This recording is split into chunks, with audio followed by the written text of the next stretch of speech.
Distinguished guests, please take your seats. Thank you.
Good afternoon, everyone, and welcome to Camp David. If I seem like I'm happy, it's because I am. This has been a great, great meeting. Mr. President, Mr. Prime Minister, we meet in this historic place to make a historic moment, and I believe that to be true. This is a new era in partnership between Japan and the Republic of Korea and the United States. Our new Camp David Trilat. That's what we have here.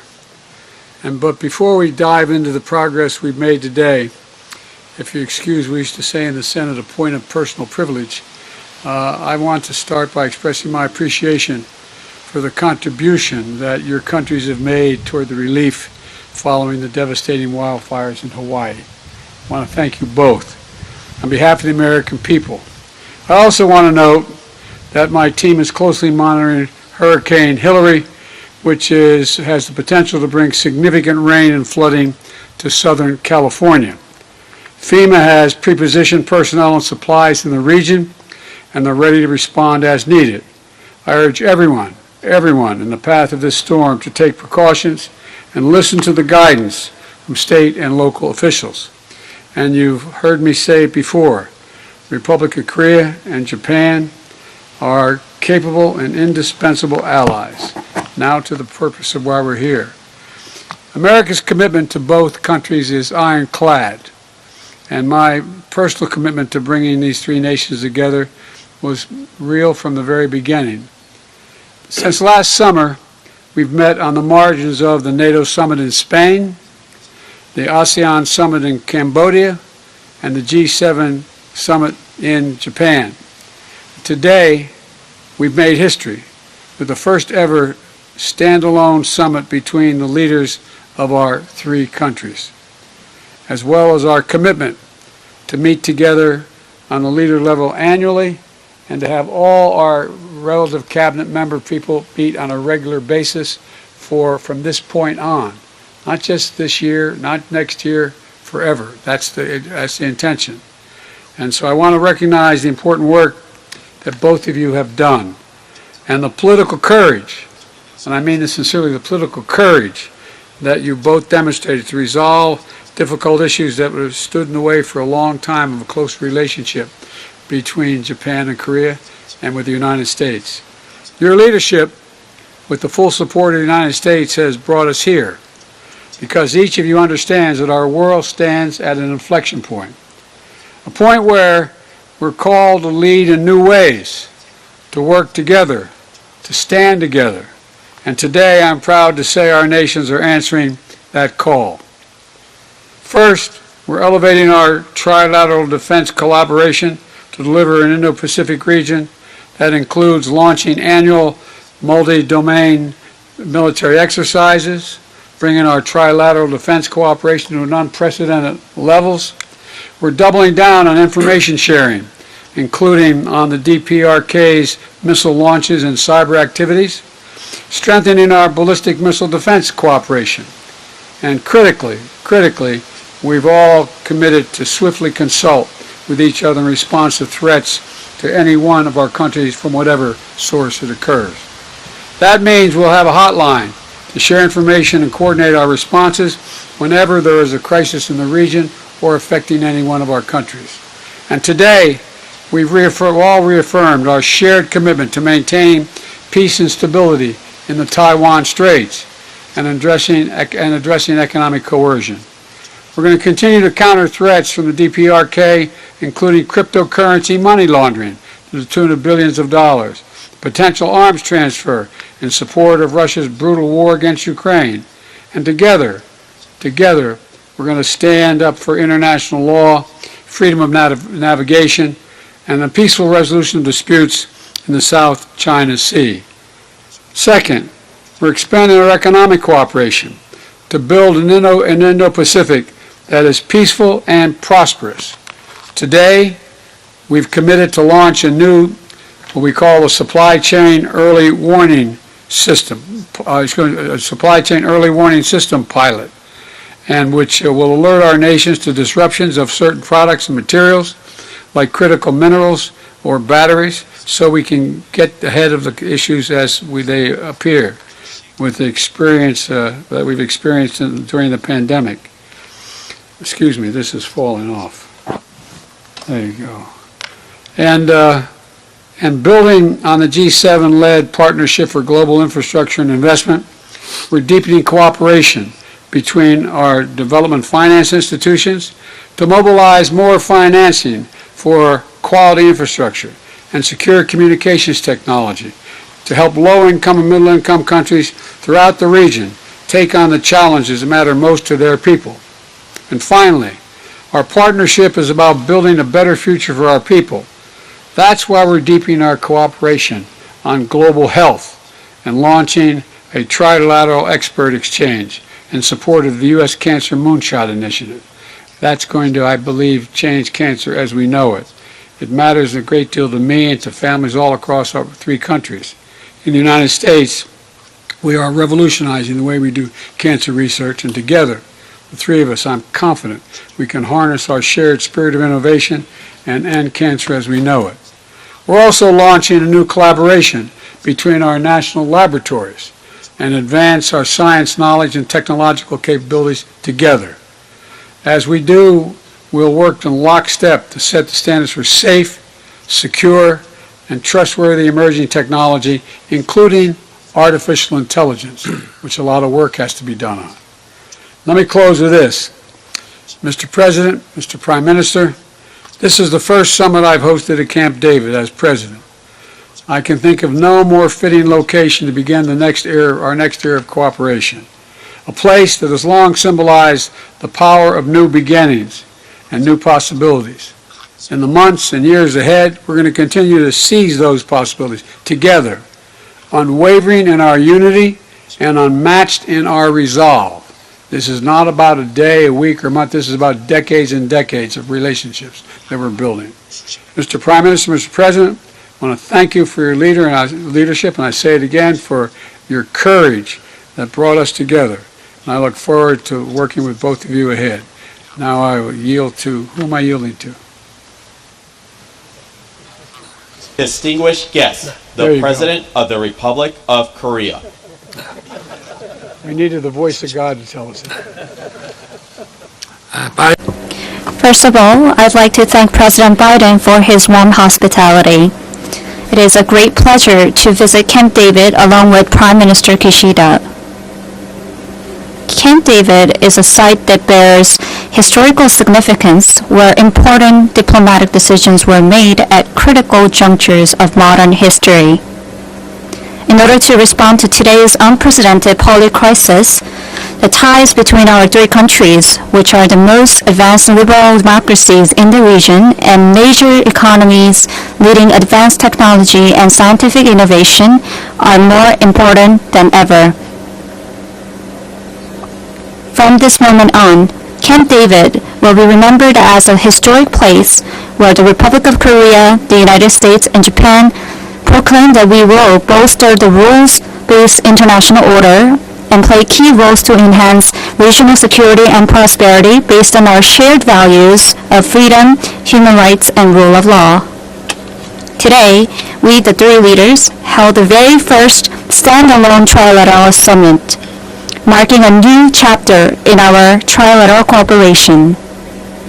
Today, we have agreed on the Camp David principles that will function as the enduring guidelines for our trilateral cooperation.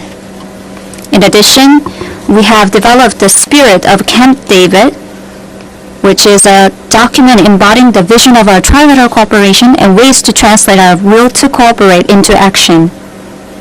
First of all, to facilitate the stable development of our trilateral cooperation, we have built the institutional basis for the trilateral cooperation at multiple levels and sectors. In addition to making our trilateral summit regular, we have agreed to have our government's personnel at all levels, including foreign ministers, defense ministers, and national security advisors, meet every year to closely coordinate our trilateral cooperation. In particular, we, the three leaders, have agreed to establish a communication channel so we can swiftly coordinate and respond together in case an urgent issue occurs in the region. Furthermore, to bolster our trilateral strategic cooperation in the Indo-Pacific, our three countries will establish the ROK U.S.-Japan Indo-Pacific Dialogue, which will discover new areas of cooperation.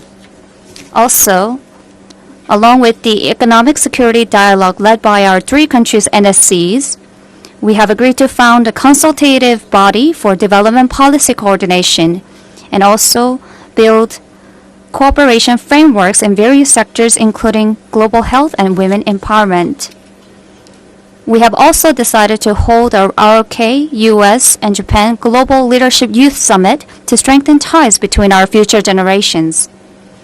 Second, we have agreed to step up our security cooperation to ensure our people's safety and peace in the region based on the now institutionalized cooperation framework.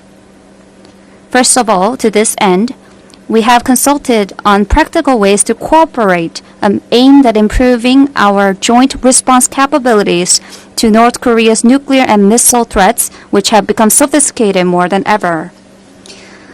The real-time sharing of DPRK missile warning data, which was agreed upon during the Phnom Penh summit last November, will be activated within this year. And this will make a significant progress in strengthening our three nations' capabilities to detect and track North Korea's missiles. In countering the DPRK's nuclear and missile threats, we concurred that trilateral defense exercises were crucial. As such, annual plans will be established for the ROK US-Japan drills we committed to. In the meantime, as North Korea funds its nuclear and missile programs by exploiting labor and human rights, efforts to monitor and stem such activities will be redoubled. To deter the DPRK's illicit funding activities, a new trilateral working group on DPRK cyber activities will be established. Moreover, Korea, the US, and Japan, in their pursuit of Indo-Pacific strategies, oppose any unilateral attempts to change the status quo by force. Respect for sovereignty, territorial integrity, the peaceful settlement of disputes, among others, undergird a rules-based international order that we resolve to safeguard by intensifying our collaboration. As part of such endeavors, our three nations agreed to support ASEAN and Pacific Island countries with their maritime security capacity building efforts. Furthermore, to help Ukrainians regain freedom and pursue reconstruction, we are determined to increase our three-way coordination. Next, we, the three leaders, discussed how to work together to promote shared prosperity and future growth. First of all, in the field of economic security directly linked to our national economies of the three countries, we will work to expand our strategic partnership. To ensure global supply chain resilience and energy security, we pledged to bolster our trilateral cooperation. To manage global supply chain risks, an early warning system will be established together. In addition, we decided to broaden our collaboration in the field of cutting-edge technologies to secure future growth engines. specifically in AI, quantum, bio, and next-generation telecommunications and space sectors. Cooperation among our three countries will deliver powerful synergies. Korea, the U.S., and Japan committed to have their national laboratories expand joint R&D and personnel exchanges, providing a cornerstone for the three countries' leadership in science and technology innovation. Moreover, for the sake of shared prosperity in the Asia-Pacific, in line with the needs of ASEAN and Pacific Island countries, effective support measures will be sought and implemented collectively. Today, we, the three leaders, affirmed our commitment to the trilateral partnership towards a new era and possibilities thereof. Grounded in the core values of freedom, human rights, and the rule of law, a strong alliance of values among Korea, the U.S., and Japan will help build a world that's more peaceful and prosperous by serving as a sturdy foundation. Mr. President, I thank you once again for your hospitality. Next time, I hope that we will be reunited in the Republic of Korea. Thank you. Distinguished guests, the Prime Minister of Japan. President. Thank you. First of all, in Maui, Hawaii, wildfires caused devastating damage.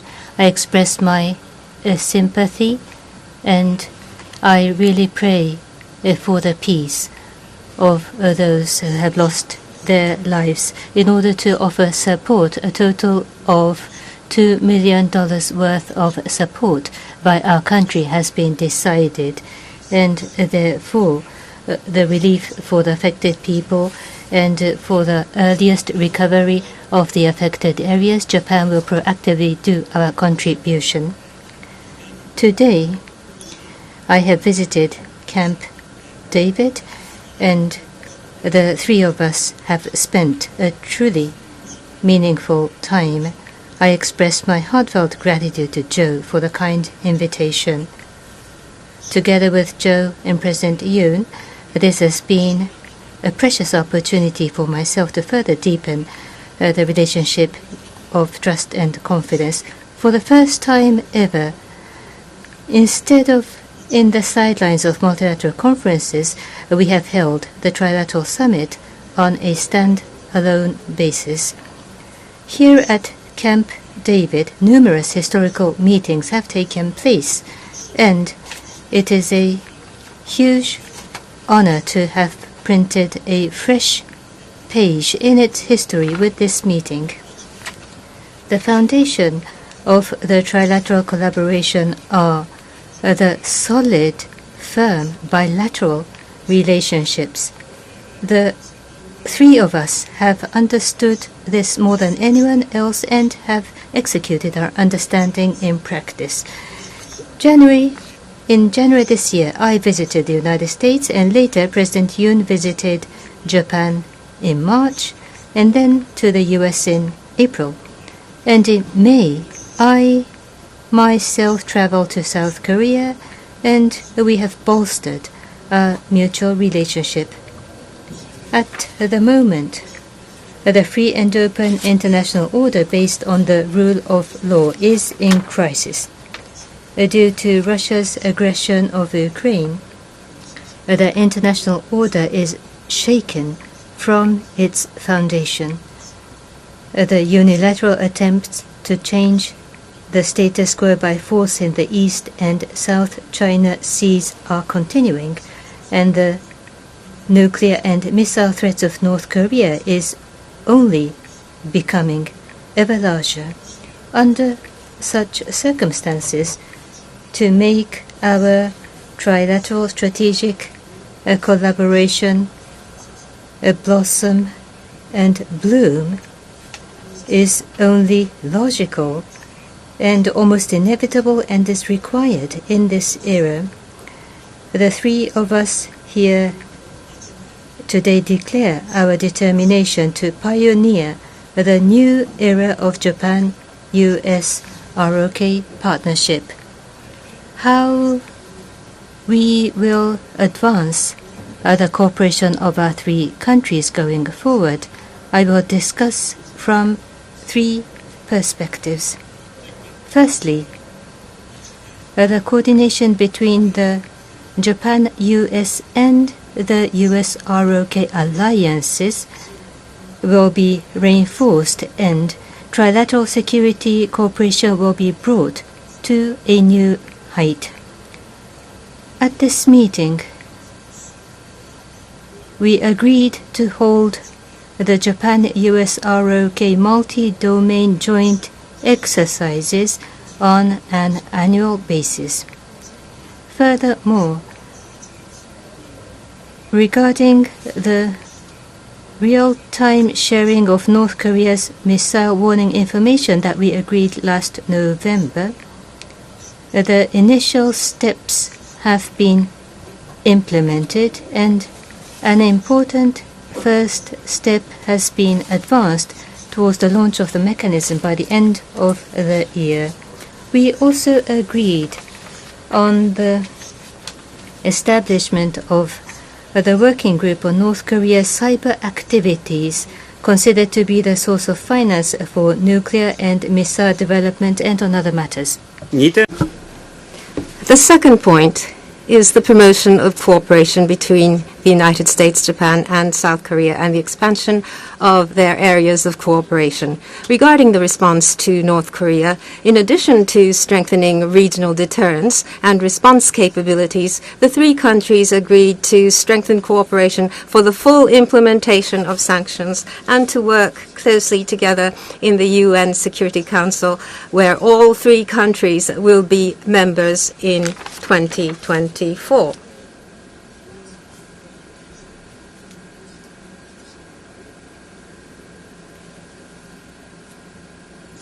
At the same time, we shared our recognition that the way is open for dialogue with North Korea. I then stated that the abduction issue is a humanitarian issue with time constraints, and once again received the strong support of Joe and President Yoon for the immediate resolution of this matter. We also agreed to work together through the Indo-Pacific Dialogue and the development of cooperation to realize a free and open Indo-Pacific, and in particular to coordinate capacity building support in the domain of maritime security, particularly with regard to ASEAN and Pacific Island countries. Furthermore, we agreed to promote cooperation in the field of economic security, including critical and emerging technologies and supply chain resilience. Third, developing a framework for trilateral cooperation. This will create a foundation for continuous and stable enhancement of coordination among the three countries.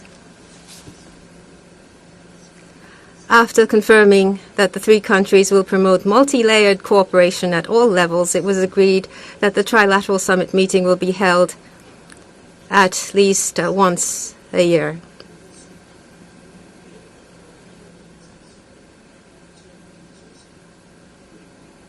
And likewise, the ministers of foreign affairs, defense, and national security advisors will each also meet at least once a year. And the financial minister, as well as the industry and commerce ministers, will be meeting.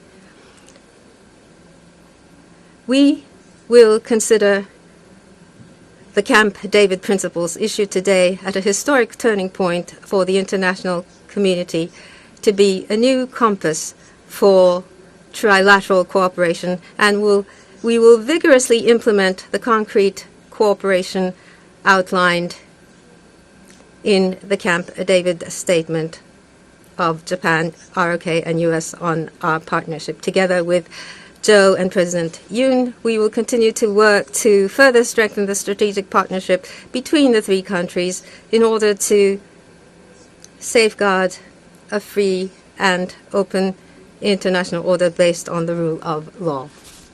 Thank you. Thank you. Now we have time for questions. President Biden, please select your reporter first. Amir, the AP. Thank you, Mr. President. I have a question for each of the leaders. It'll be brief but related. President Biden, first for you, how confident should Asia be about a robust American commitment to a nuclear umbrella when the commander-in-chief who preceded you and is looking to succeed you spoke openly about reducing the U.S. footprint in the Korean Peninsula? President Yoon, how much confidence can Japan and the U.S. have about Seoul's long-term commitment to rapprochement when polls show the solid majority of Korea disapproves of your handling and mending of the forced labor issue?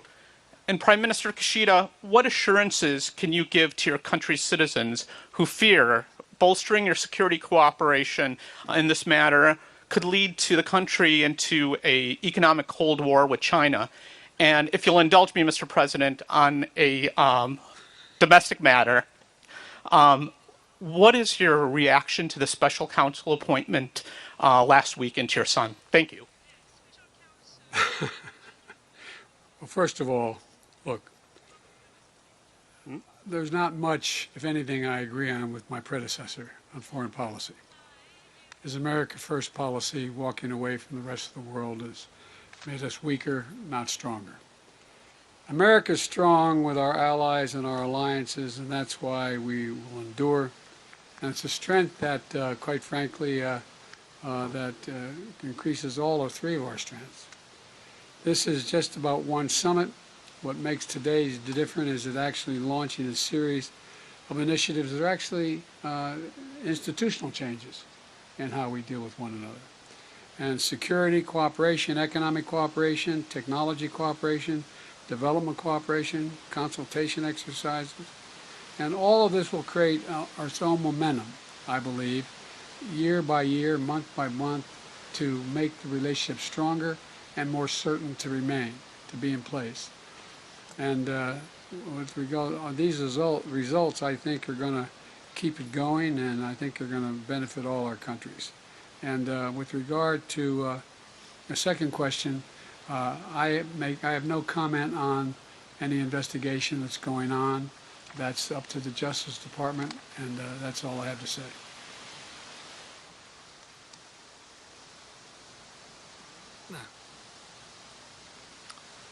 제게 하신 질문에 대해서는 To the question that was directed to me, I would like to say that the treaty made between Korea and Japan that was made in 1965 and the following measures by the government and the Supreme Court's ruling in 2015 has some differences, but we have already implemented measures to bridge the gaps among them. And in South Korea, of course, there is public opinion that is opposed to the government's measures like that. However, from a perspective that's forward-looking, strengthening ties and improving relationship between Korea and Japan are important, and there is a shared understanding that this matters to our bilateral relationship as well as our future, and this is something we need to continue working on. Thank you for the question. First of all, at today's meeting, the rules-based international order and activities inconsistent to such rule-based international order and activities, the concerns have been shared, and the rule-based free and open international order must be defended. And going forward, U.S.-Japan ROK strategic collaboration will be reinforced even further. Such endeavors will continue. going forward. Our country and for the surrounding countries, the response capabilities as well as defense capabilities will be bolstered. And by doing so, the lives and livelihood of our population will be protected and the sense of assurance must be raised. These are the important activities. Having said that, with regard to China, last year in November, there was the Japan-China Leaders Summit, and there was a positive momentum. By maintaining the positive momentum, what has to be asserted will be asserted, and we shall strongly request responsible conduct. And we will continue and accumulate the conversation about multiple issues. We will cooperate with regard to common challenges. Such constructive and stable relationship will be established by mutual effort. That is my administration's consistent policy. Based on this perception towards regional stability, our efforts will continue. Thank you. President Yoon, next question, please. 질문. 아, 네.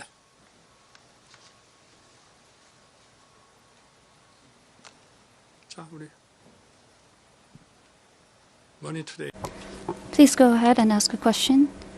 The reporter from Money Today, reporter named Jongjin Park, please go ahead with your question.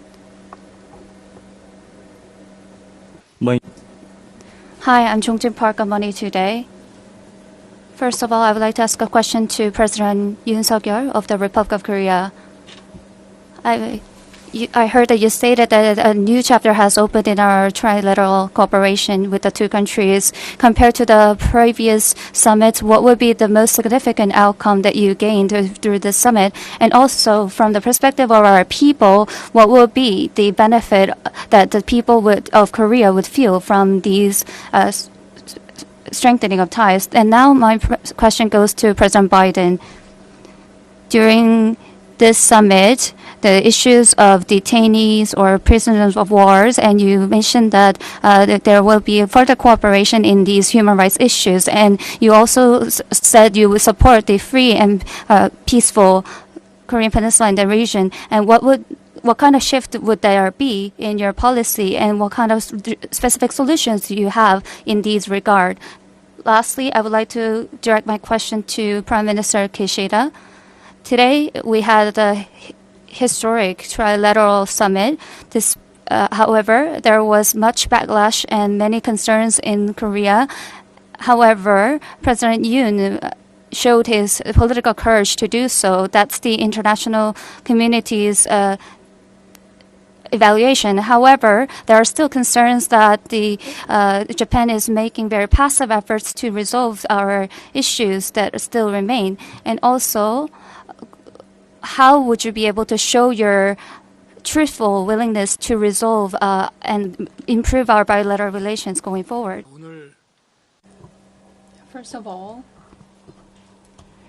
this trilateral cooperation amongst our three countries has opened a new chapter, and we made that announcement today. To talk about the differences from the past cooperation, for instance, in the past, it was about individual issues that we sought cooperation among ourselves. But now, as we have opened a new chapter in our cooperation for security, economy, science and technology, and development cooperation for the Global South, health, and women, across all of these issues, our three countries decided to closely work together, so it's much more comprehensive in nature. Such comprehensive cooperation has been launched by us today because currently we face complicated crisis and the threat from the DPRK. And across the world, we believe that we can together make a contribution to freedom and peace around the world. So that is our foundational understanding and our common and shared interests of the three countries, and not just for exclusionary interests of ourselves. Our interests are well aligned with the universal interests of the members of the global community. That's where we find our shared interests lie. And at the same time, this framework of comprehensive cooperation among our three countries will contribute to global supply chain resilience, global financial market stability, cooperation in the frontier technology sectors and science. Our three countries together have the best-in-class expertise in science and technology, and we are the ones who are implementing liberal democracies. Naturally, progress in science and technologies will bring benefits, tangible benefits to our people, not just in terms of security, but also in terms of economy and science and technology. But what is most important here is not about our own interests only. When we put our forces together, I believe that we can make a contribution to the advancement of freedom and peace in the world. And that is exactly where our interests are aligned. Look, back in May of 2022, I met with the families of the Japanese abductees during my visit, heard their stories, and empathized with them and got a sense of the pain they're feeling. It's real. We know there are many families out there who still wait and worry and wonder, and we're not going to forget about them or their loved ones. And there's clear language on this, on our joint statement. The bottom line is this, that we share a common position. We're committed to working together to see the return of all prisoners of war and those who have been abducted and detained. And by the way, one of the things we get asked many times, and I wasn't directly asked but implied, is what makes us think any of this is positive? Success brings success. When other nations see cooperation in the region, they make judgments about would they be better off if they make commitments? Will they move? Think about, as students of history, all of you, and you are, think about how many times successes have generated other successes when you don't anticipate it. And so I just think this is we're not going to forget, we're not giving up, and we're going to continue to make the case for the freedom of all of those detainees.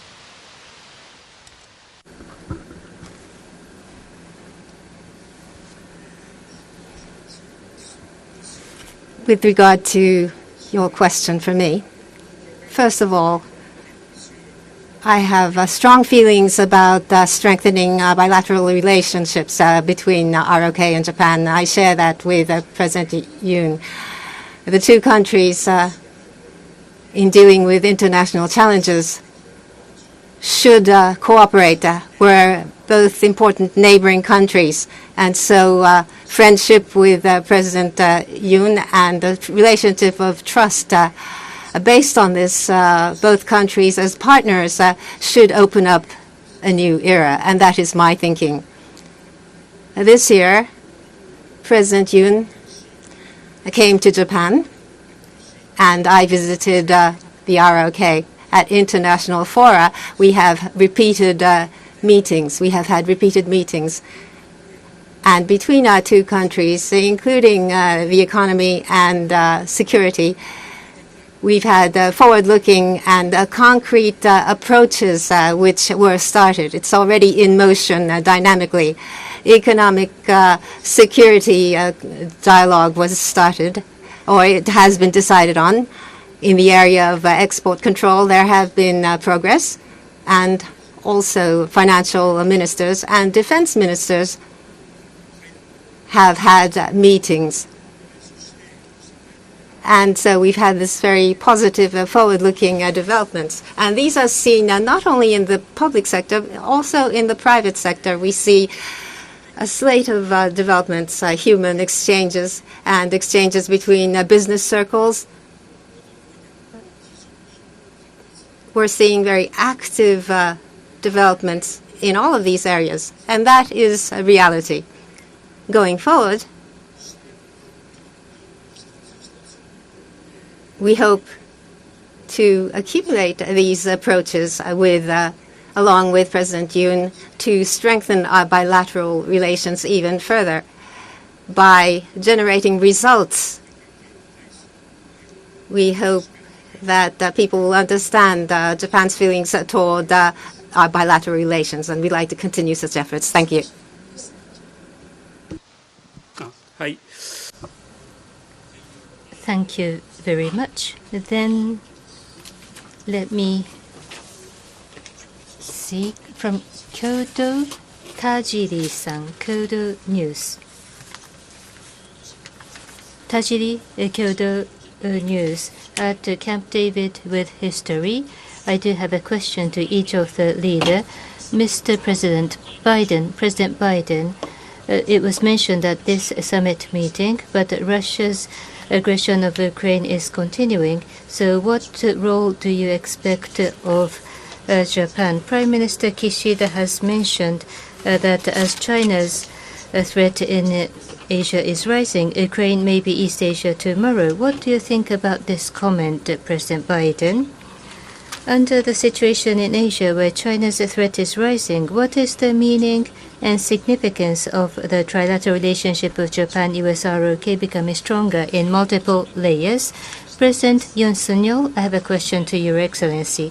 North Korea's nuclear missile development is a major security threat to Japan, South Korea, and the US. As North Korea's provocations continue to escalate, what is the meaning and significance of the three countries declaring a new era of partnership? Regarding the release of treated water at Fukushima Daiichi nuclear power plant, did Prime Minister Kishida explain the matter at the trilateral or the bilateral summit today? At the recent Japan ROK summit meeting, Your Excellency, you expressed your intent to respect the IAEA report. Despite the strong domestic opposition, why do you demonstrate your understanding for the policy of Kishida administration? I ask for the reason. And to Prime Minister Kishida, this is the first time that the Trilateral Summit is held on a standalone basis rather than on the sidelines of international meetings. You have said that the trilateral cooperation will be raised to new heights for the security environment in East Asia. And without the resolution of abduction, North Korea is continuing nuclear missile development. What is the meaning for North Korea? And in East and South China Seas, by maritime advancement, China is continuing unilateral attempts to change the status quo. What is the meaning for China? And you have a great imagination. One question ends up being six, but thank you. I'll try to answer all of them. I'm glad I didn't have you as my law professor when I said one question. At any rate, they're all legitimate questions. Look, on Ukraine, I and my country and the leadership of my country and both parties are very grateful for everything Japan is helping to deal with in Ukraine. And I mean that sincerely. They've showed strong leadership through the G7 as well, and contributed to a significant amount of financial and humanitarian assistance to Ukraine, as well as non-lethal military equipment. And, and they've joined so many other nations in holding Russia accountable through for international sanctions. If my memory serves me well, and I think it does, Mr. Prime Minister, we found ourselves in a circumstance where when I called you about Ukraine, I didn't have to convince you of anything. I started off to make the case that Ukraine was a circumstance where to think in the first quarter of the 20th century, another country would amass over 150,000 forces on the border of another country, or 150,000 forces, and invade that country without any rationale other than If you read Putin's speech after he invaded, he talked about Kyiv being the motherland. It just was ridiculous. I think, and he talked about being Peter the Great. It was just, imagine if we'd done nothing. Imagine if we'd done nothing. And the point was immediately recognized, if I'm not mistaken, by you, Mr. Prime Minister, that we're in a situation where it could happen anywhere. We stood still. What signal would that send to China about Taiwan? What signal would that send around the world with nations more powerful on borders? But here's the deal. You contributed significantly to what I think is already let me put it this way. Russia has already lost. It cannot meet its original objective, which it stated. It's not possible. But then they've joined so many other nations in holding Russia accountable for international sanctions. With Japan's leadership, from day one, it has been critical to making it clear that the consequences for war extend well beyond Europe. Well beyond Europe. I say it in reverse. What would happen if an Asian country with 150,000 troops invaded another? You think that would not affect the industry, economy, and the foreign policy of nations in Europe and Latin America, all across the world? Would have profound impact. And with Japan's leadership from day one has been critical to making clear the consequences of this war extend well beyond Europe. Well beyond Europe. It's a global issue. It has impacts everywhere, and Prime Minister's comments at Shangri-La capture that. And by the way, what we talked about this being an inflection point. The world's changing. The world is changing. And about every 6 or 7 generations it makes significant change. And there's a lot happening. And the idea that we're going to sit down in the rest of the world and say, well, that's only a European problem. There hasn't been that kind of invasion since World War II. And so, as for peace, we all want that, of course. Ukrainians want it most of all. And my team has been working very closely with the President Zelensky's team and the further peace formula, noting that nothing about Ukraine without Ukraine, but nonetheless, we're meeting with them constantly. And your other 2 questions about China, I'll just say this summit was not about China. That was not the purpose of the meeting, but it did come, China obviously came up. Not to say we don't share concerns about the economic coercion or heightened tensions caused by China, but this summit was really about our relationship with each other and deepening cooperation across an entire range of issues that went well beyond just the immediate issues we raised. It was about more peaceful and prosperous Indo-Pacific, a region, quite frankly, that would benefit everyone living there and around the world if we get it right. It's not just here. It has a phenomenal impact. Think about at any rate, I won't get going, I'll take too long, but as you've seen from the initiatives we're announcing here, today is just how committed we are to see this vision take place. And I think this relationship that we put together, and I think you're going to see it expanded. It's not merely what we did today. This is a historic meeting, but we've laid in place a long-term structure for a relationship that will last and have phenomenal impact not just in Asia but around the world. Someone once said in a different context that about healthcare provision in my country a while ago. This is a big deal. This is a big deal. Thank you. They have to answer their questions. 네, 제게 Yes, let me address the questions directed to me. First, as to North Korea's nuclear and missile provocations and the threats that are posed, and how we plan to counter those threats together among our 3 countries, let me address that question. Of the cooperative frameworks among our 3 countries, what is most symbolic out of those is our cooperation in defense area. Any provocations or attacks against any one of our 3 countries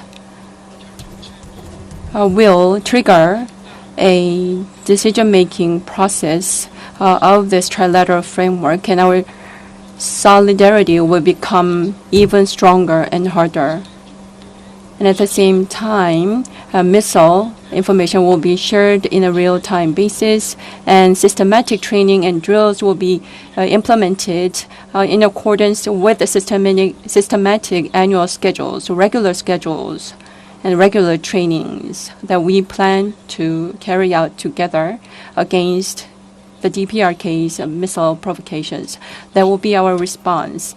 And at the same time, regarding your question concerning the water release from the Fukushima plant, as a matter of fact, that issue was not addressed during our summit because it was not on the agenda. But still, let me try to address the question. The Fukushima plant's treated water, if it's going to have some type of impact, it would flow through the entire Pacific Ocean, having an impact not just on our three countries, but all countries around the world. As such, for the sake of safety and health of the people of our three countries and all members of the international community, that should be something that we need to place the highest priority on. Regarding this treated water, based on scientific principles, all of the processing should be carried out accordingly. And at the same time, internationally recognized and reliable IAEA's investigation results are something that we can trust. And I would like to make sure that everything is conducted and carried out in accordance with the procedures established by the IAEA, together with the international community and also together with the Koreans. Transparent data disclosure would be necessary, in my opinion. Thank you. The question to myself, as you mentioned, nuclear and missile development by North Korea or unilateral attempts to change the status quo in the East and South China Seas are ongoing, and the security environment surrounding our three countries, it is becoming increasingly harsh day after day. Under this backdrop, on this occasion, we agreed to enhance the coordination between the U.S.-Japan and the U.S.-ROK alliances and to bring the trilateral security cooperation to new heights. This is indeed the requirement of this era, and by this summit, I am sure that the trilateral security cooperation will further advance and reinforce the regional peace and stability. In particular, with regard to North Korea, we were able to put forward concrete results such as the implementation of annual Japan-US ROK multi-domain joint exercises and the establishment of a working group to address North Korea's cyber activities.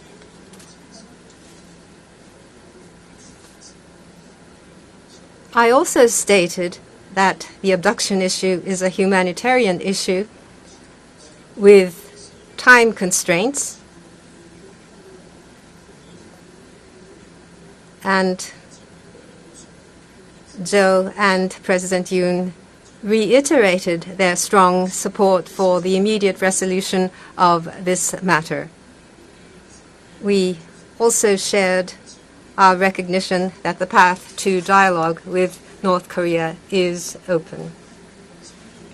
Furthermore, once again, the presidents of both countries aligned with me in strongly opposing unilateral changes to the status quo through the use of force. We will continue our efforts to further strengthen the strategic partnership among the three countries in order to defend the free, open, and international order based on the rule of law.